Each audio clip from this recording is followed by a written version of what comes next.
So this video is going to show you what it takes to basically fix your Whirlpool stove. I have a Whirlpool stove that I've had for 3 years, and it started giving me some issues. So two issues it had. One was the display started giving me trouble where some of it didn't work. I found out you can't change just the display, you have to change the whole controller. And also the next problem I had was that when you turn on the stove, it's supposed to show you that the element is on, and it also shows you that the surface is hot. Well, we started having trouble where it was showing you that the surface was hot even when it was not, even when the unit was turned off. So what I found by doing some research, you can either buy a new switch that the knob plugs into, or you can just fix yours. And what happens is, over time, just some wear and tear and probably grease, anything else can get back behind there. And it builds up and the contacts actually stick together. So it's pretty simple to take this apart. What I'm showing you here is where I actually take the back of the stove off. You have to unplug it, pull it out from the wall, take the knob off, and then basically you take all the screws out of the bag, you bend the metal out of the way, you go around to the front, you pull the knob off, you pull out 2 Phillips screws, the knob actually comes out, the whole assembly comes out.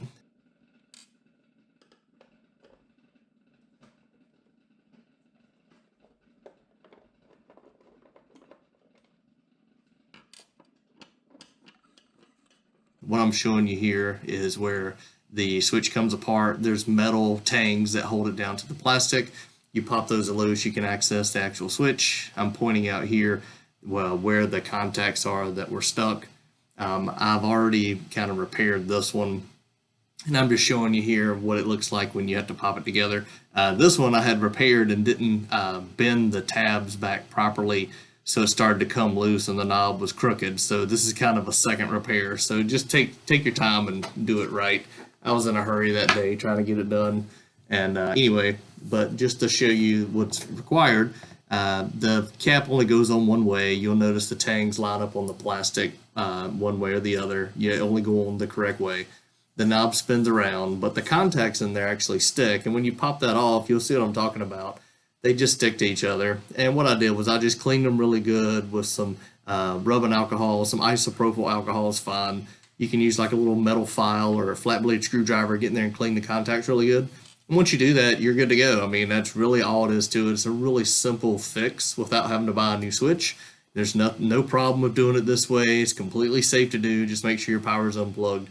And then it's simply snap the unit back together, push it back through, put your Phillips screws in it, put the knob back on, plug in your connections, and just reverse putting the screws and all the cover back on it.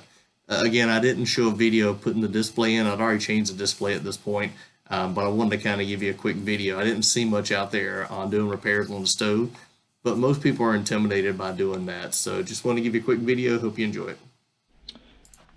To go along with the switch repair, I also want to show you the display. So I had to change the display as well. Some of the LEDs quit working for the time here on it, but the display is pretty simple.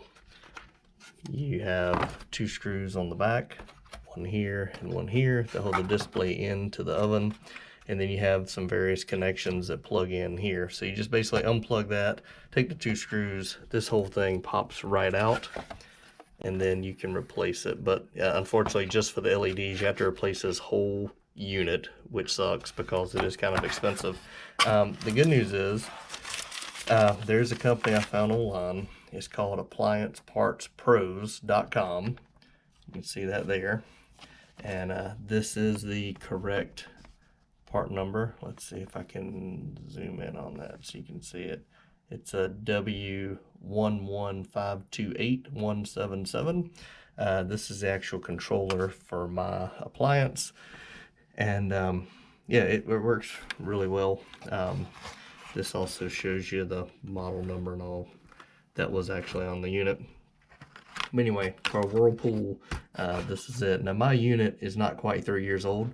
What you'll notice here on the circuit board itself, it was built October 2015. So this is a 3-year-old unit when I bought my stove. I mean, it was brand new when I bought it in 2018, but clearly it was 3 years old, but whatever.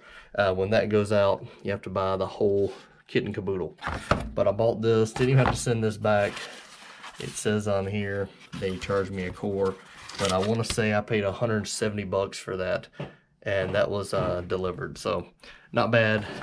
They can range anywhere from $200 to $400 depending on where you look, but I got it, put it in, it works great. So again, the video was to show you that the switch, when you have a failure for the control saying that the element's hot or the surface is hot when the stove is off, show you how to take the factory switch off and clean it, clean the contacts on it, and when you do that, it actually starts working instead of buying a new switch. And then when the display goes bad, how to change that out. So pretty simple stuff, but some people are intimidated by working on stoves and all, but it's really simple. So anyway, I hope you enjoy the quick, different kind of video.